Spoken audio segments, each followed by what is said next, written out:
Happy Sunday. It is December the 5th. It is our second to last live chat before Christmas break. It's the end of very the much year. end. I don't feel like we should have to do anything else. It's just the weekend for the rest of the year. Shout out to like the two of you that we anticipate will be here. We're really excited. Tonight is our Q4 book club. We are going to be talking about all three books in the Brown Sisters trilogy by Talia Hibbert.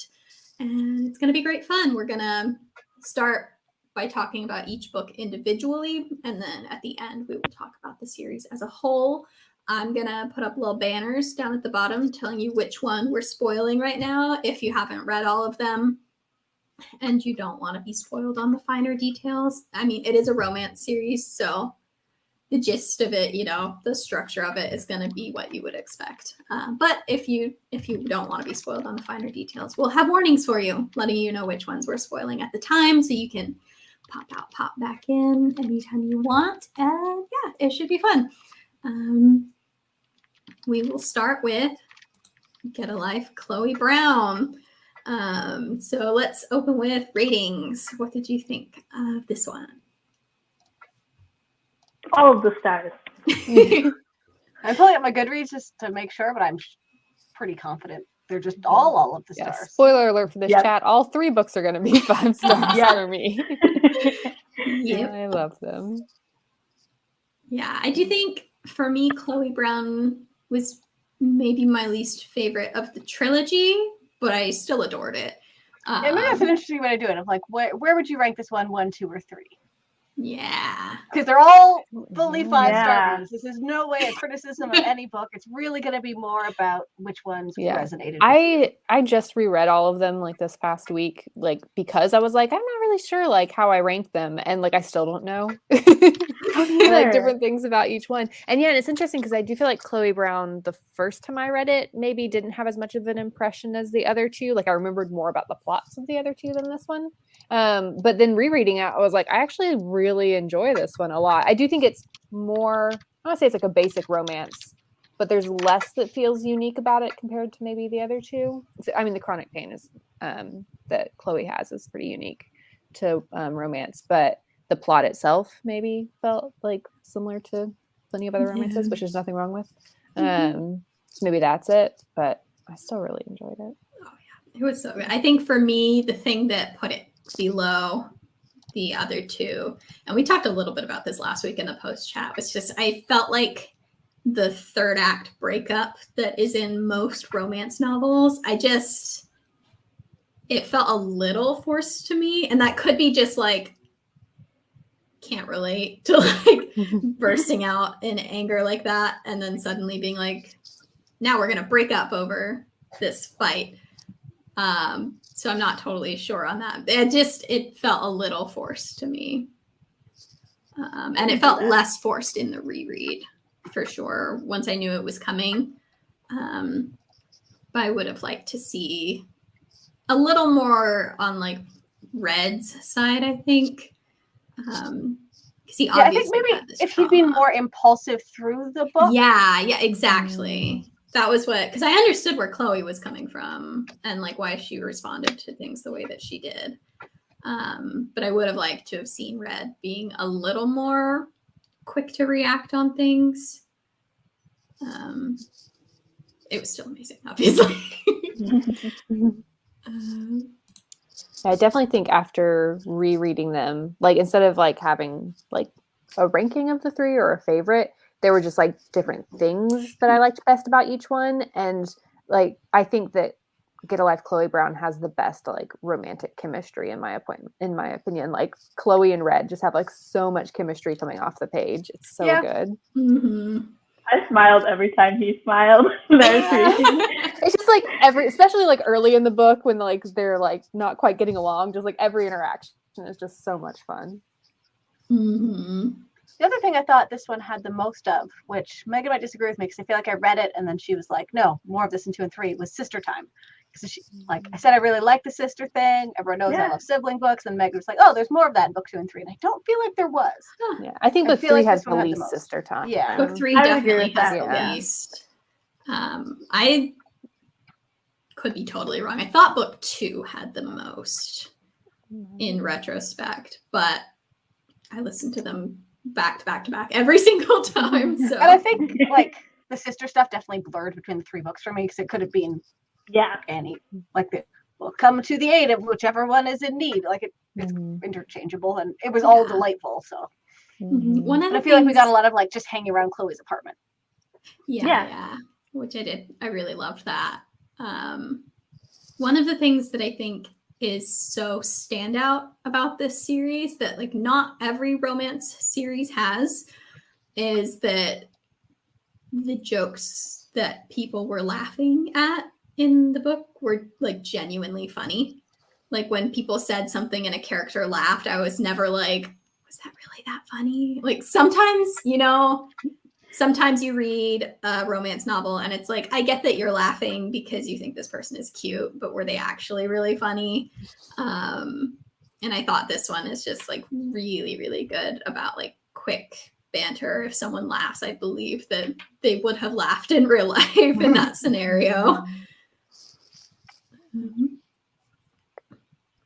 Yeah. Regarding your comment, Valerie, we'll definitely talk about that with Eve Brown. It definitely made sense that Eve had the least amount of sister time for sure.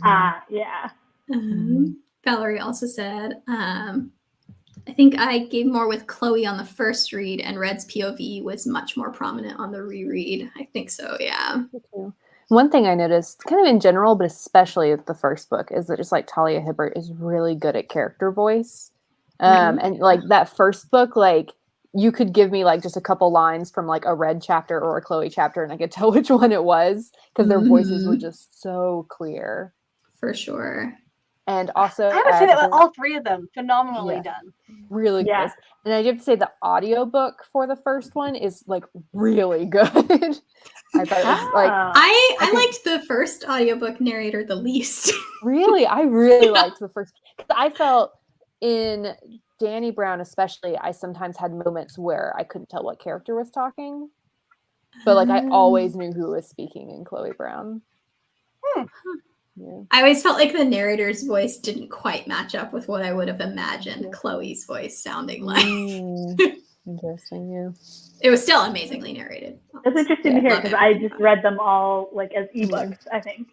I think I read them as ebooks the first time and then audiobooks this time. I'm pretty sure I did ebooks the first time. Yeah. I'm trying to look up who were the audiobook because I'm 99% sure book 1 was a different narrator. But I'm not confident that books 2 and 3 were not the same narrator. I'm pulling it up on my script now. I'm trying to think I what know else. we mentioned about like the chronic pain and fibromyalgia reps, which I don't think I have read a book with a character that has fibromyalgia. I can say it until I read this book. And like I know we talked about chronic pain rep is really rare in romance to begin with, but I just was like, wow, it kind of hit me as I was reading. This is one of the first books that has that representation. Yeah, and it wasn't like, oh, we have to fall in love despite this obstacle. It was just like, this is just, it's a thing, and obviously we're gonna fall in love. Like,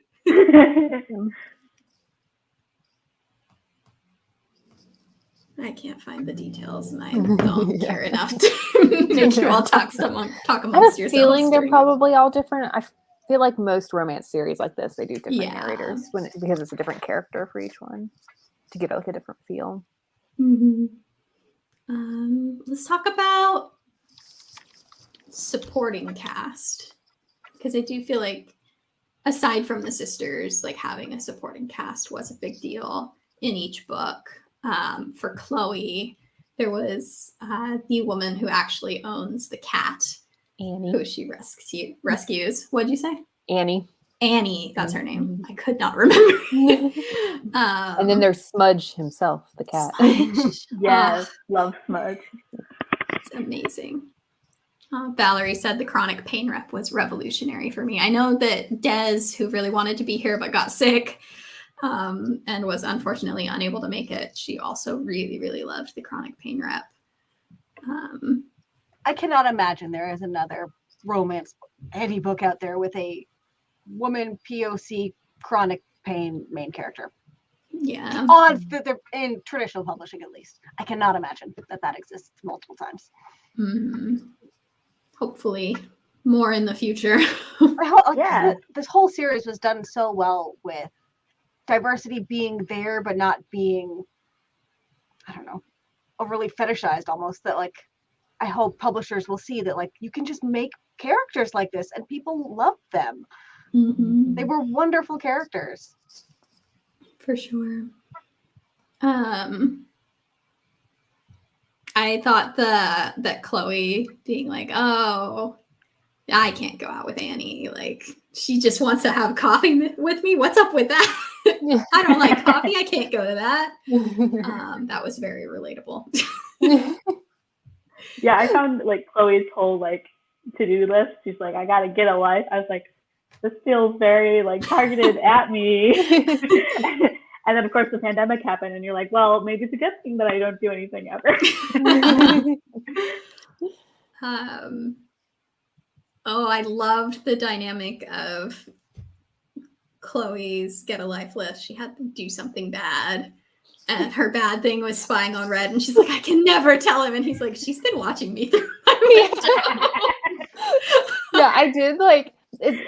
I like found it. I feel like she pulled it off just well enough that it was cute, because I feel like if another writer had written that, like I would have been like, come on, like you just looked at him through a window, like it's not a big deal. Like her freaking out so much, and then him being like, oh, I'm not going to mention I saw her. Like I was just like, but like yeah, she pulls it off. Like it made sense for the characters, I think.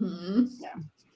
Being like, how long is she gonna wait to tell me that she's been looking in my window? I love when he's like, your light was on. Like, do you not know how windows work? You know, if you can see me, I can see you, right?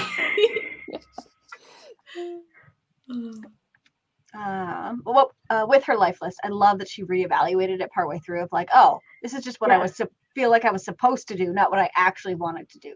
I thought that was really, really nice. For sure. Just looking through the comments. Let us know any other thoughts you're having about the books.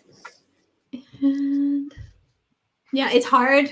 We were mentioning this beforehand. When everyone really, really loves a book, we're like, oh no, we're just gonna tornado through all the things that we loved and still end early.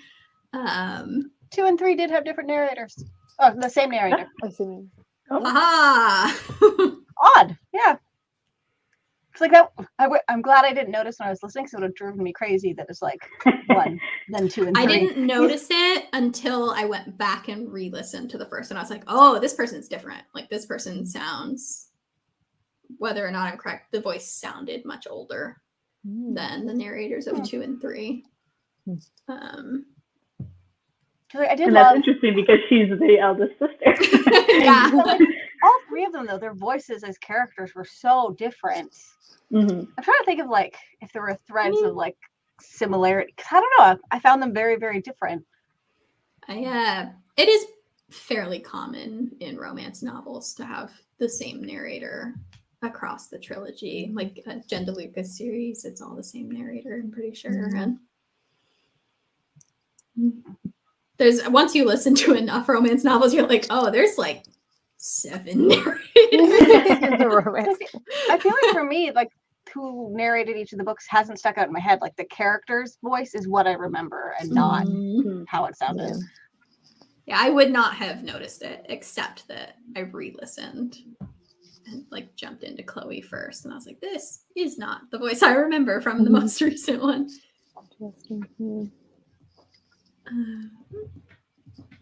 Something that I like across all 3 books is that like the love interest character is always someone who also has to like work through their own stuff. Like it's not just the protagonist working through their own stuff. And I really like that when romance novels do that. And this one was a dual POV, which we briefly mentioned. And all 3 of them are dual POV, which is fun. Yeah, I really enjoyed with Red's storyline about like how like his art changed because of what he went through. Like as like people who create a form of art too. Like, I thought that was like, because like that is true. Even if you don't have something like as like traumatic as what he went through as like being in an abusive relationship, like your art changes over time. And so him like kind of like dealing with that, like, is this just like who I am as an artist now, or is this temporary? I thought was really interesting to see him explore. Yeah. I'm trying to think if we've like missed any of the major big hits of Chloe Brown. The only other thing that jumps out is Grandma, but she can come up in any book. Gigi, yes. Gigi. Love her. I love her. I think maybe we'll talk about her at the end, and we can talk about her in relation to all three, but I love her so much.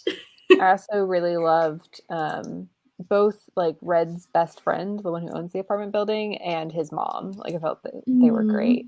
I love those relationships. And like it's funny because like a lot of times you like read romance novels. Like romance novels in a lot of ways are like designed for readers to be like, oh, like I wish I had a love interest who like felt about me the way this love interest does. But rereading that one, I was like, oh, I hope that like when I'm older, my son loves me as much as Red loves his mom. Because like their relationship was so sweet. I was like, oh. Yeah. I do feel like the one piece that was kind of interchangeable on all three books was the love interest's best friend. Like those three guys could have been the same person. That's fair. I didn't even think about that. Yeah. I do have a lot of feelings about this for Dani Brown. I'm excited to talk about Dani. I saw that Ingrid Griswold earlier said that Chloe Brown is her favorite so far, but she hasn't read Eve Brown yet. But she said, I think I enjoyed Chloe Brown the best because I enjoyed Red's character the most. He was so funny, and I love the inside joke nickname Button. And that's something else Talia Hibbert does really well, is like nicknames and things, because like some romance writers don't do as well at it as others. And they like the nicknames always felt like authentic and not like, oh, I gotta put a nickname in here. Yeah. And this is like weird because we initially started the Word Nerds as like, oh, we talk about young adult novels channel, but we rebranded several years ago, and this is like our first adult romance novel, which means there's a lot of very explicit sex scenes in it, which I do think kind of along with the nicknames, it like Talia Hibbert did a really good job of making them not feel forced or not feel like I'm trying to make this very sexy. Like sometimes there's dirty talk and you're like, I think that I would laugh at this if someone said it to me. But yeah, I thought it was all really well done. And I loved the button nickname and finding out that all the buttons were actually snaps. Yeah. And fake cardigans. Yeah. I love at the end, like I agree with him because I just like think Red is just like great and he's funny, and like I love at the end when he's like naming off all the things he like wants to be able to do for her and stuff, and he's like, I'm gonna buy you real cardigans and button all your buttons for you. Yes. Like you could just like really tell that like he just like completely adores her. Like she did such a good job of creating that dynamic. That's right. And Griswold mentioned we did Red, White, and Royal Blue for a book club, which I think was adult. Yeah. So our second adult romance series. Look at definitely us. So adult. Steamier than Red, White, and Royal Blue. I think Red, White, and Blue has like crossover appeal to YA. So yeah, we are very adult. Valerie said Talia's newsletters all start with lovely and ridiculous nicknames. It's my favorite author newsletter. I am not subscribed to that, but I am going to be the second we go on there. I like just followed her on Twitter this week. I was like, I should follow her. Yes. Because she's come across my Twitter a couple of times because people were like retweeting stuff. Yeah. So I was like, I have to follow her. All right. Well, shall we move into Miss Danica Brown? Let me switch our spoiler alert. We are done spoiling Chloe Brown and switching to Dani Brown. Where's this one land in your lineup if you had to pick? I think this was probably my lowest 5-star. I don't want to say least favorite. Like, that's not accurate. Like it's the one that stuck out the least as like, oh, this is something I haven't seen before. I thought it was fun, and I really liked like the emotional depth that we got for can't remember his name. I just finished it 2 days. Yeah, Zach. Yes. I just finished it 2 days ago. I should remember. Yeah. I definitely, in my not ranking rankings, my favorite, the thing that is my favorite in this one is that he's my favorite of the love interests. He is for me as well. I was gonna say in my first read of the trilogy, I thought that Dani was like my middle favorite. Just go 3, 2, 1. I really love Zaf in both reads, but especially the second one, to the point where I was like, do I like this one more than Eve? I don't know. Yeah. He's so sweet. Yeah. It's interesting because like he's my favorite of the love interests. I think he's great, but I don't think their chemistry is as good as Chloe and Red's. Yeah, I could see that for sure. Yeah. He, in the reread, even though like he was written well before Ted Lasso, but he reminded me so much of Roy Kent in Ted Lasso. But with like the emotional depth of Ted Lasso. Yes. I mean, well before, they probably both came out last year. I looked it up. It came out the same year, but that means it would have been written before. So, but Ted Lasso was probably also written before it came out. Like I can't imagine that Talia had access to that though. No, not at all. I just think they probably came into like obviously neither inspired by the other, but they probably are about the same age. Yeah. Little soul twins. And Griswold said I gave this one 4 stars, but Zaf might deserve better. I did, every now and then I would run into moments where I was like, Dani, you can't be this clueless, surely. And then I would think to myself, take a hint. And oh no, it's the title. There actually was a moment where I was like, can she really not take this hint? And then I just had to pause the book for a second. Like that's the point of the book. Oh my god, no. And see, I found that very relatable because like I'll describe experiences to like a friend. They're like, that sounds like they were flirting with you. And I'm like, no, that could not be. Yeah. I think for me, Dani was just probably the least relatable. Like, I am not on the more academic scale of word nerds. I am not on the witchier scale of word nerds. I was gonna say, like, Dani, I found a little bit like relatable compared to the other two, just because like I also work in academia, so it was like fun to get to see that side of someone working. Although I do love that the like combination of the academia and the witchy stuff of like these two things can totally go together. But you don't see that very often. I felt like Dani relied the most on her sisters emotionally.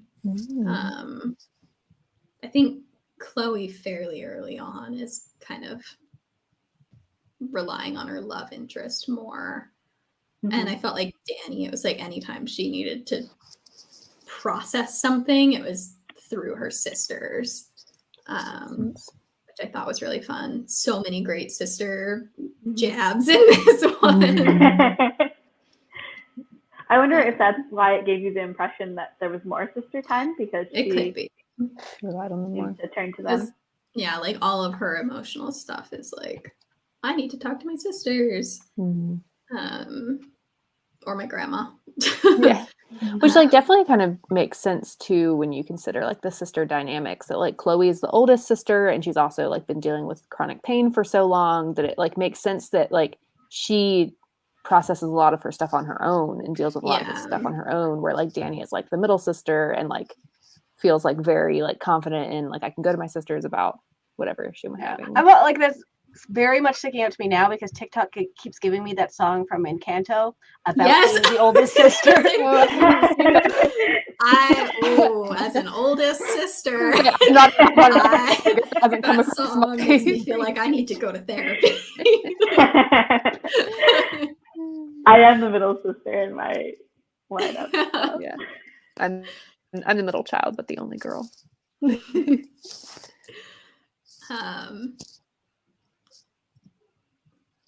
Trying to decide like what direction to go from here. So Dani obviously getting a PhD. I think maybe or I've really enjoyed a lot of her anxieties around the PhD. The fact that she's coming up on this big presentation with this professor who she really admires. I thought that was great. And so let's talk a little bit about Zaf. My favorite part of all of this was like Zaf's support system and all of the characters in his life. Because he had the accident that killed his dad and brother, and he now has like his niece and his sister-in-law who is like having this romance arc with his best friend.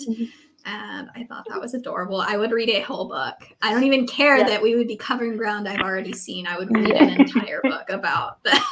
Yes. They were so cute. So cute. Maybe she'll do a little spin-off. Valerie said when Dani realized that Zaf had read her papers, I'm like, oh my goodness, so cute. Yes. That was such a fun twist when they go on. So it's a fake dating premise. If anyone's watching this and hasn't read it and is wanting a little more context, it's got a fake dating premise after Dani and Zaf go viral for looking cute together, essentially. And Zaf is like, well, I can use this to help get my nonprofit some attention. And so they are fake dating. Dani wants, can I say the F word on this channel? Literally the phrase used in the book. She's looking for the ultimate fuck buddy. And so she thinks that like the goddess has sent him to her to play this role. And she wants this with no commitments. On this channel before. I said life. This is exciting. So yeah, she is looking for a sign to find this person, and then he rescues her from an elevator and they go viral. So she thinks this is her sign. So she's going along with this. And so they go on this radio show, right? And they're like, we're gonna do this little newlywed game thing where you have to write on the boards how much you know about each other. And as a reader, you're like, oh no, this is gonna backfire so hard. And then they know everything about each other. So great. So good. Oh, I love it. So cute. And the fact that we haven't talked about yet that Zaf is a romance novel reader. Yes. So good.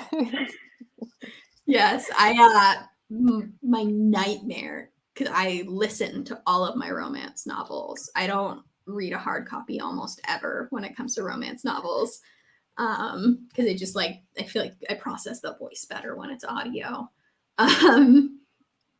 And the fact that he accidentally hits play and the audio starts playing in front of her on a sex scene is my absolute worst fear. She like, thinks he's watching porn at work. And Griswold just commented with that at the same time. But Megan, I'm pretty sure you listen fast enough that nobody else would be able to tell what you're listening to.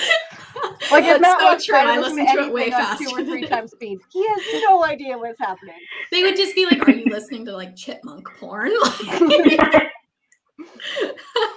If anyone could pick up the words. Because in Scribd, you can only go double speed. On iPhone. I have emailed Scribd. They have not taken me up on triple speed yet. They told me it was coming. But yeah, he makes Scribd. he makes just like the huge mistake of like one wrapping his headphone cord around his phone, which like you can accidentally unpause very easily when you do that. But not only does he do that, he unplugs the headphones.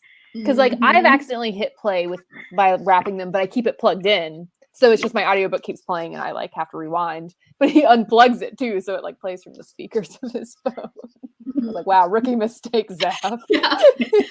Sometimes I'll be like listening to an audiobook on campus as I'm headed into class. And when I disconnect the headphones. I turn the volume all the way down on my phone, close the app. No one is hearing anything. Just in case. It's always weird when you're reading, like particularly like spicy scene or whatever out in public, and you're just like, okay, you don't know what I'm reading. That's fine. Fine. Yeah. Well, and I listen to romance and horror, so it's like I don't want anyone hearing any of it. It's all gonna make me look bad in public. I love in the epilogue of the book when, like, for the first anniversary, she gets a bunch of his favorite writers to like sign his books, and it turns out like over the past year she's just been like stealing his books like slowly, and he like hasn't noticed. Yeah. Yeah.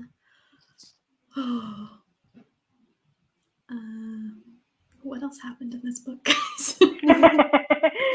I liked that he was working with like the kids to like express their emotions. I thought that was really positive male role model depiction. For sure. Yeah, for sure. I felt like the conflict in their relationship was really well done, because it was like, we have an opposites attract situation going on here. Danny doesn't want a commitment, and he is very clear from the start that that is only the only thing he wants. Yeah.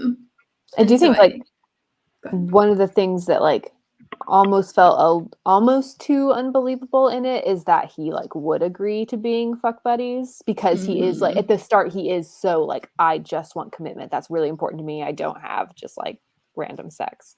So it was like, it's like it was just like on that borderline of too unbelievable, because I was like, they do like have this chemistry and he really wants her, and I guess he would agree to it like as like a bad decision basically because of that. But and I feel like it wasn't even like explored enough that like he was really just making a decision because he was horny, you know, because he like knows it's not actually what he wants. Yeah. I would have loved to have delved just a tiny bit deeper into the like, if I can't have her forever, at least I'll have her now of it all. For 3 weeks. That is just asking for heartbreak. Because instead it just uses the excuse of he's like, oh, I just have to get her out of my system, which is like always comes up in romance novels. But I feel like it had, I wish it had been like instead like posed more as like, well, at least I'll get to have her for these 3 weeks. Valerie says Zach being a romance reader is what sold it to me that he would agree to a fake relationship. Oh yeah, the fake relationship, I totally thought that both of them would do that. I love when a character in a romance novel is like, this isn't a romance novel. I'm like, oh, if only you knew. Yeah. I love like the difference between, to bring in another romance novel that some of us, that I think just me and Megan have read, but that like in this one, like he even says like when they start it, like he thinks to himself like, oh, if this was one of my romance novels, like they would get together in the end, but like life isn't a romance novel. Fake relationships don't actually work that way. And then like you compare that to a book that just came out. Relationships aren't a thing. Yeah. A book that just came out, Olivia Dade's All the Feels. And like the love interest in that is like, he's recently gotten really into fan fiction, and he's like obsessed with recreating tropes from fan fiction. Yes. They like show up somewhere and he's like, oh my God, there's only one bed. It's the only one bed trope. I love it. And Griswold said the way he found out about his father and brother's accident, I couldn't imagine it's so cruel, but it felt like something that would happen, which is so sad. Yeah, that one hurt. I'm not sure I remember. He's like leaving practice, and there's a reporter waiting outside and asks how he feels about the death. Yeah, and he didn't know. Heard yet. Yeah. And that's like why he's so camera shy and upset about the fact that they went viral initially, and is reluctant to take advantage of it. But his niece is like, this is my uncle. He runs this charity. Love her. She was so nice. I would read a book about her like 15 years down the line. Yes. I thought it was really fun that they had this connection beyond like their friendship. It was like she's in Danny's class. I thought that was fun. I'm trying to think, who are Danny's friends? She has that one friend, Sorsha. Yeah. She's like a creative writing student. Yeah. I feel like she was like pretty typical romance novel best friend. Yeah, I was gonna say I don't remember a ton of riveting content from her. Yeah, I don't remember just like calling Dani out on her bullshit. Yeah, yeah. Just like played the role that character normally plays. For sure. There was some other character in this series that I was like, oh, I'd read a spinoff book about them, and now I can't remember who it was or which book even, because I was thinking about like Zaph's sister-in-law and his best friend, but then there was like somebody else too that I was like, oh, I'd love. You a and I book about both them. read this 2 days ago. Now I'm forgetting who it was. I'm pulling up the Goodreads to see if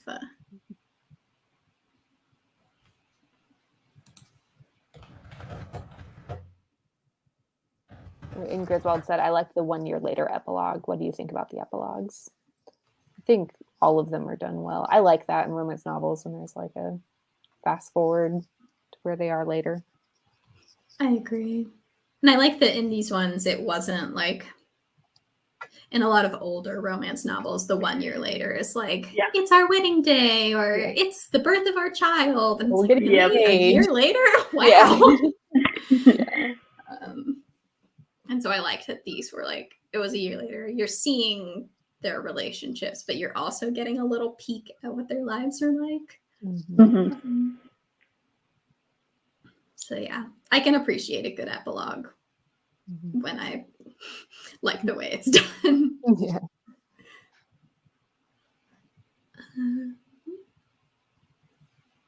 Shall we move on to Eve Brown? Yeah. We're making pretty good time. I was worried we were going to talk for 15 minutes and be like, these were all great. Everyone read them. So now we're going to talk about Eve Brown. We'll just have light mentions of the other books. And then if we have any final thoughts about the trilogy as a whole, we'll do those.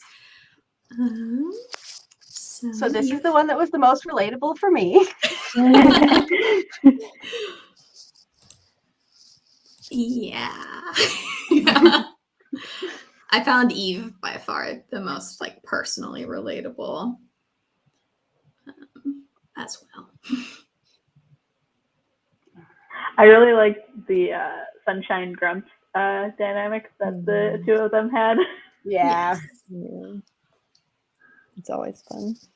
I'm always down for anything with like a bed and breakfast. They're just adorable. Yeah. And this one was definitely my favorite like setup and like setting because I love like the little small town and the gingerbread festival and all of that. And it just felt like such an Eve scenario to just be like, oh, I just wandered into this place and then accidentally ran over the guy with my car. Like Dani wouldn't find herself in that situation in the first place, but if she did, she would be like, this is a sign. I'm probably going to fall in love with someone here. But not Eve. She's like, yes, another mess up. And I love how much bravado she has, but also so much insecurity below the surface. For sure. I related really a lot with her, like, coming to terms with the fact that like she doesn't have to always be like fun or useful in order for other people to want her around. Like, cool. I felt this one did a good job because sometimes it can be difficult to like take that like the like fun comedic relief character from like other books and give them their own story. And she did such a good job of like turning that around and being like, you know, like there's so much more to her and like that's kind of like her facade. Like where like that's really hard to do, I think, sometimes. Yeah, and I think the opening of like setting up her like initial failure with her parents and their expectations kind of laid the groundwork very nicely for like, oh, this is a whole person. For sure. That was, and Griswold had a comment that was some tough love in the first chapter. Yeah, it's probably the darkest of the first chapters, right? Yeah. 3. Yeah, I completely agree with what you were saying, Emma, about like it can be really hard to get into the POV of a character who is just the happy-go-lucky funny one and not have it be a little bit like like face scrunch at them. Are you the same person? Yeah. I'm thinking about one in particular that I'll talk to you about off air. Not live. Yeah. But I thought it was so well done with Eve. And I think in earlier books, she is like comedic relief, but it's almost like it's in a way where the sisters, you can see them not taking her seriously already. And so when you get to the third one, you're like, oh yeah. Oh, so you saw that too, right? Yeah, she very subtly does that in the first two. Like Chloe is like always like, oh, Eve wants me to go do something with her. Like, and I thought it was like seamlessly brought over the fact that Eve always uses the wrong words for things. Yeah. Relatable. And how it was like this like kind of almost a comedic moment in the earlier books that they were like constantly correcting her for the wrong words, and then to like turn that around in this one and be like, no, that's really frustrating for her. Yeah. And how like nicely Jacob handles it. Yes. He's like, I think you mean this. And she's like, I absolutely don't. And he's like, you know what? You're right. And he's just like, I know what you mean. You don't have to like use the right word. It's fine. Yeah. Let's talk a little bit about Jacob, our bed and breakfast owner. What did you guys think of him? I liked him a lot. I thought it was a good depiction. I just like, I loved him, and I thought it was like how his POV was handled was great. I think it's odd that he's a bed and breakfast owner. Like, that does not seem like a thing he would enjoy. But how did you come to be here? Yeah, it's like she gives him a backstory and reason for it, and I was like, okay. I'm glad you're here, but I don't believe that's how you got here. Because she like gives him this, like Talia Hibbert gives him this whole backstory of like after moving around with his family a lot and that being terrible, he goes to live with his aunt and cousin, and then like after a couple years his aunt is like, I've saved up leave at work, we're gonna go on a holiday together, and he's like, oh my gosh, like we're never gonna come home again. And it ends up being like a wonderful vacation, and part of the reason it's so great is because they have these great bed and breakfast owners, or this great bed and breakfast they stay at. And he's like, I want to provide that to other people, like a home away from home. In particular, because they were accommodating to people who were not neurotypical. Yeah. So he like always gives people accommodations and things. So it's like there was a reason for it that made sense, but it also kind of felt like I need him to be a bed and breakfast owner. Here's a reason for it. Like, I feel like where they ended up was perfect. Of like the balance of the two of them is wonderful, but like he needed her in order for this to be like a thing that wouldn't just torture him endlessly. He did have the best friend character who have not been able to remember the name of a single best friend. Montrose. So yeah, he had that character who I do think gave some balance, but I think it was well done that you could see kind of like his approaching burnout pre-Eve showing up. Like you could maybe infer that this would wear on him after a while. And maybe even like thinking about it, like with the situation he was in at the start of the book, it wasn't going that well. Yeah, he couldn't find a cook that he approved of, and he had spent all his money. He was very good at, and then things where he needed a little Eve Brown in his life.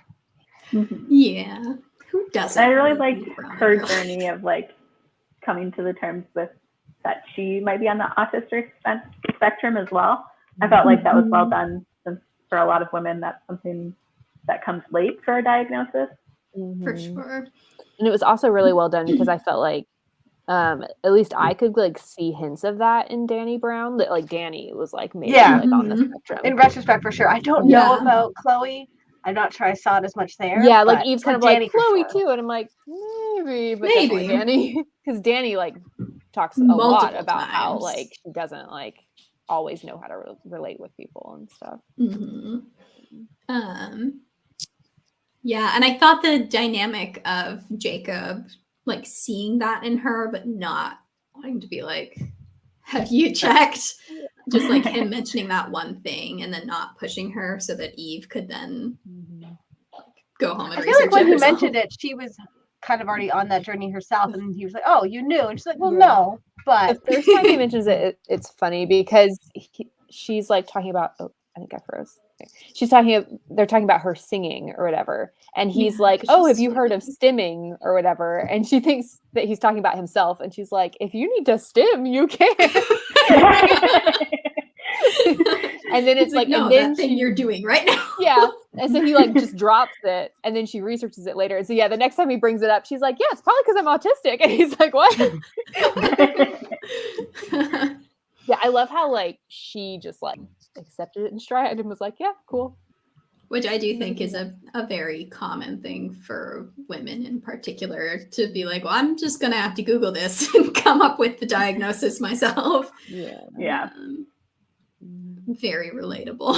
Yeah. It's like interesting, I think partly with their different backgrounds and stuff too, that like for him, his diagnosis was like revolutionary for him. But like for her, she was just like, okay, cool, now I have a name for it. Like, it's not a big Yeah. deal. Yeah. She's like, I've I already like worked the my life diversity in around the it. representation. Yeah. Yeah, I feel like she already knew she had ADHD. she did. Yes. Yeah. Like, is that just a thing I imprinted on her? Or No, she knew that already. Yeah. Valerie said his complete terror of ducks is beautiful. When Yes. the goose shows up at the end. It's like absolute rage at Eve being like, I'll feed them. It's like, no. When the goose shows up and he's like, ducks are bad, goose are worse, and swans are the worst. Ben Griswold said, I'm on chapter 7 and I think he's so serious. He definitely is. He's, I think, the most serious of the love interests. Yeah. Which goes well with like Valerie's other comment, which was, I loved watching him unravel. And I think that's part of like what's kind of like the satisfaction in that, because he starts out so serious. For sure. So we mentioned this a little earlier, but Eve is kind of like the least reliant on the sisters because so much of her arc is like being your own person beyond your family. And I really loved the part where she's really upset about Jacob and she calls her grandma on the phone and she's like in tears, ready to talk to her grandma about things, and then just like realizes like, I just needed to hear your voice. I don't actually need you to help me solve this. I just wanted to know you like were there for me. And then she just like goes and figures it out, which I thought was a very cool character moment. Yeah. And the fact that her family at the end is like, you stopped communicating with us. We thought you joined a cult. Like, I was like, you could have just called me. Yeah.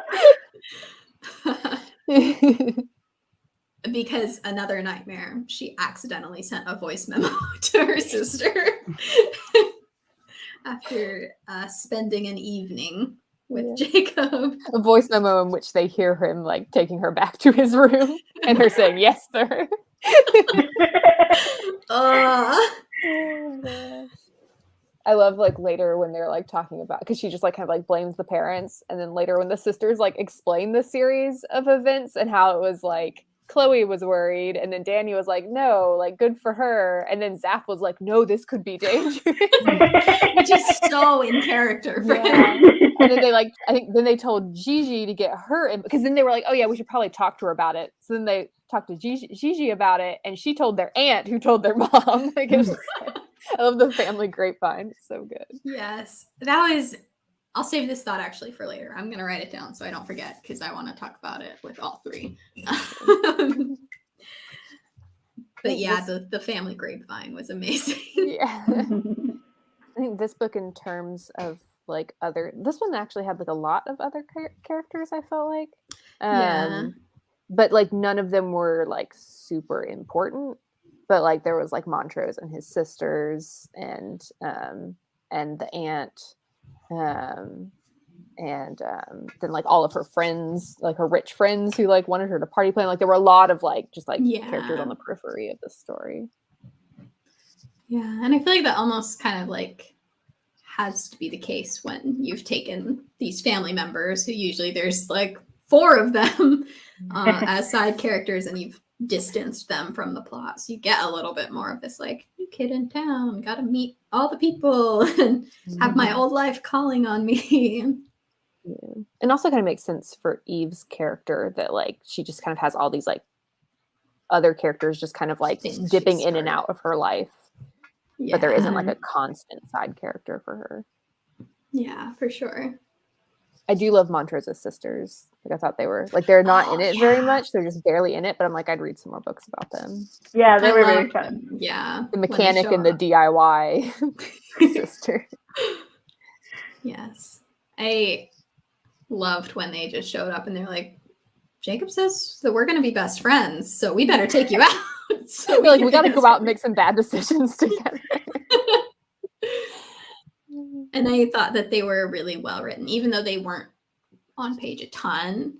It didn't feel like, oh, they're set dressing. Like it didn't feel like they were just kind of there to give the character a break from the love interest, even though like that's what they functioned as. Yeah. Was for her to like have her epiphany while she was having a break from him. Yeah. Does anyone have any? Is there anything major I missed with Eve? Oh, the third act.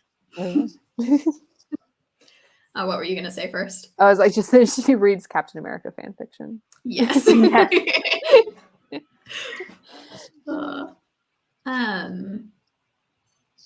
This one, so we have the third act breakup, and this one to me was like the most believable of the third act. If you're gonna have a blow up breakup, I thought that this was the most believable of that, just because it was very like, I thought you were gonna stay, and you just said you're leaving, or they just said you're leaving, and you didn't contradict them, and like that conflict. And I think she also like she assumes he'll care more about the B&B than their relationship, so she frames it as like, oh, like I was gonna stay for the B&B, or like, and he's like, I thought you were gonna stay for me, but okay. So like that like misunderstanding between the two of them of like what his priorities are, I thought like was an element that made it more believable. Yeah, if there hadn't been the layers to it, it would have been very just like typical misunderstanding. Why didn't someone just say the actual thing and be done with this? Something that emotionally wrecked me both times was him finding the AirPod that Eve had left him with a little note about like we can listen to music and stuff. It's not okay. That was rude of Talia to do that to me. They attacked me and I did not like it. I did feel like that was like one thing I didn't like. I like kind of understood why, but I didn't super love the whole like you're not allowed to listen to your AirPods while you work thing. I was like, she's a cook, like not their personal entertainment. Yeah. And I get like, well, why not one? Yeah. I get like AirPods are noise canceling or whatever, so it could be difficult to hear people if they needed to. His thing was he was just so worried that guests wouldn't like it. Not that she would miss. He wasn't worried that she would miss something. That's he understood she worked better, but he was like, "We're going to get bad reviews from the guests because of this." And like for someone who is so about accommodations for guests, it like felt kind of weird that he wasn't really all that accommodating to her. Yeah. I had forgotten about that. And like there are like compromises that she can sing instead. I'm sure guests will like that more. Yeah. She is a very good singer. That was, I thought, a really interesting part of her backstory. This like first real failure, which again, I felt attacked. I have to bow out a bit early, but I loved all of the books. I strongly recommend them if you haven't read them. Bye, Leah. Bye. Well, let's jump into just talking about all three. Any wrap up? This probably won't take super long, but if you have any final thoughts, let us know in the comments. Valerie and M. Griswold. Thank you so much for being here and chatting. I always like book clubs because it feels like there's less people. We're able to just kind of have conversations about the books. And we love talking about books.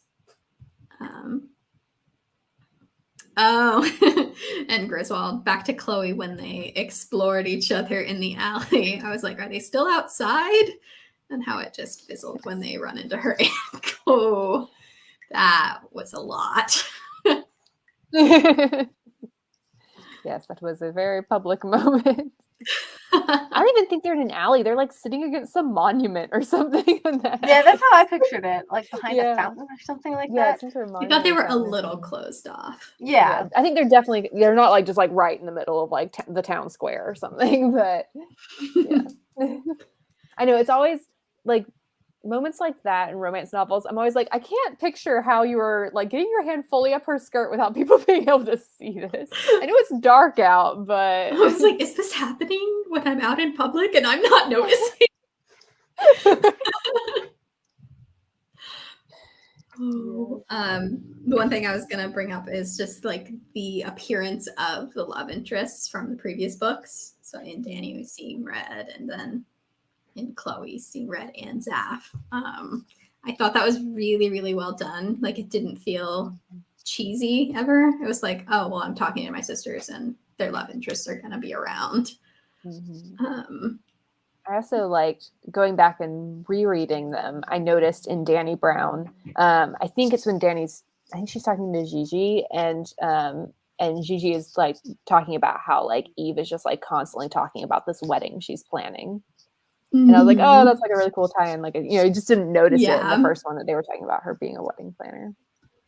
And I believe it's also in Dani. Dani is having some heartbreak over not being with Zaf. And like everyone is there, and Chloe is just like, Red, we gotta kill someone. And he just like kicks in the door. He's like, where are we going? He's like, is it that big guy from the video? Yes. And then and then she's like, they're like, what did he do? And she's like, he told me he loved me. And they're like, oh, okay, never mind. Wait a minute. The Eve epilogue, like having everybody in one place. Also the twist on, is he gonna propose? This seems strange, but then it not being that. But like it was a nice finale to the series of just kind of and they all lived happily ever after. Yeah, I was definitely also on the edge of my seat. I was like, I don't think it would fit for him to propose to Eve and then having it be the like, here's your official position. Like it was really cute. Although if it was going to happen for any of the couples, it would have made sense for them, I think, because he was very like, once we're together, like it's all in for me. But like I could see him like doing something like that quickly, but it made more sense for it to be her position. And like cuter for her character arc to have it be this like you found this permanence. And Griswold said, when Chloe told Red, you mean the world to me and I don't ever want you to struggle alone. I thought, why don't we talk to each other like this? Yeah. So we've like just like barely touched on Gigi, but I love her. Oh, yes. She is amazing. She is everything. She's dating her yoga instructor. It's just constantly Shivani. encouraging the girls to do risky things. So great. I like when they're like accusing Eve of, or they're like worried that Eve's in like a sex cult, and I think it's Gigi who's like, pretty sure for a sex cult it has to be more than 2 people, and she's like unless that other guy outside is like Montrose is involved, and she's like, in which case good for you, honey. And I love that dynamic of like their parents were there always, but when you have a good relationship with a grandparent, it is kind of like, oh, well, they're going to be less judgmental seemingly than my own parents because, I'm their grandchild. And I thought that whole relationship was really well. Yeah, and I love kind of the generational thing of like her son, their dad is like super straight-laced, but then she has like granddaughters who are a little bit more like her. He has 3 Gigi's. I think like daughters. The dad and like Gigi there was a nice, like, you can see where all three of them came from and how they became the people that they are. Yeah, For he was sure. a child of this like single mom who became like a famous singer and stuff. It makes sense that he is who he is. Yeah. I think it's Danny who asks her about like, I can't remember if it's her or Chloe. It's either Chloe or Danny. One of them asks her like, I think it's like, how do you know it's love and how do you know it's worth it or something? And she like talks about how like those are two different things and how like she like loved their grandfather, but like worth it because like he like left her and was terrible and stuff. And I thought that was like really getting, because like she's like very much like a comedic relief character and she's really funny and really supportive, but like in that like really humanizing part of her, of like what she's been through was great. Yeah, for sure. And Griswold mentioned, I also like how body positive all the sisters are and so unapologetic about it too. Yeah, it was just so like, yeah, we're hot. Like, yeah. Yeah, they're just like, we're hot. And the guys are like, yeah, they're hot. Like, yeah, they're very hot. Yeah, there was no like, oh, other people don't see me as hot or, you know, anything like that. And I think like, that. I think it's Danny and Zaf that like, it like specifically mentions him like stroking her stretch marks on her hips. And Yeah, great rep all around. Well, we've been going exactly an hour. I don't know if we've ever done a book club that lasted this long before. Does anyone have any final thoughts? Just great. I can't wait for the next thing Talia Hibbert writes. Yeah, I'm curious if like, because this one was so successful, like I was looking at characters, or like especially those two sisters at the end, like, are you going to be a spinoff, or like does that aunt character have children that need spouses? I don't know.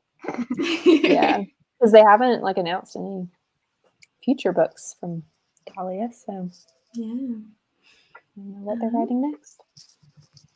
Yeah, so definitely per Valerie's recommendation, don't forget to sign up for Talia Hibbert's newsletter.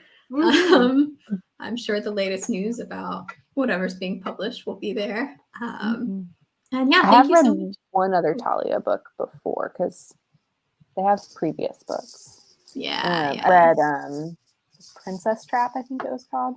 And it was good, but it's not as good as the Brown Sisters. Like you can just tell it's an earlier work, so it's not like quite as developed. Yeah. So yeah, definitely read those books if you haven't yet. I know we like spoiled a lot, but I enjoyed it in a reread more than I enjoyed it the first time. So yeah, read them. And thank you so much for being here. Be sure to like and subscribe. Wait. Are we doing the readathon or? Oh, readathon! Oh, readathon! Emma, go! Yeah, readathon starts today. Surprise! We've kind of forgotten to post it on socials today or before today. But yeah, we're doing. I'm deciding it started right now, as we said. Yeah, I just put starting right now. This is the official time. It'll end. Yeah. So we're doing like a holiday break readathon. It's going to be a little bit longer than the last one, so starting right now. And going until we come back on, I think it's like January 3rd or January 2nd is when we come back. So it'll be the last day of it. Someone have the graphic pulled up. I'm trying to get a link to it. Okay, great. I just tweeted it, if that's helpful. Perfect. So it is on Twitter currently. Megan is also getting it. We're going to talk more about it Instagram. Next week. Yeah, it'll go on Instagram at some point too. And next week we're going to do our like end of year wrap up, and we'll definitely like kind of talk about it and some of the different squares and different ways to interpret them. So links in there now. I like think of this kind of as a bonus week for the two of you that are here. It's on our social media as well, but it's a week longer than the last time, so it's really just kind of a head start week, and we'll dig in a little more next week. Yeah, and next week we're gonna have our end of year party, just kind of wrap up, talk about books we read this year that we loved, how writing went this year, books that are coming out next year that we're excited for. One of the squares is a book recommended by a word nerd, so I'm certain we will be making some recommendations in that chat. And yeah, thank you so much for being here. We really appreciate it. This is so much fun. Book clubs are always our least attended, but are the chats that I have some of the most fun in, which is why we keep doing them, because we just really love it and we really appreciate you guys. So we will see you next week. And yeah, bye. 5.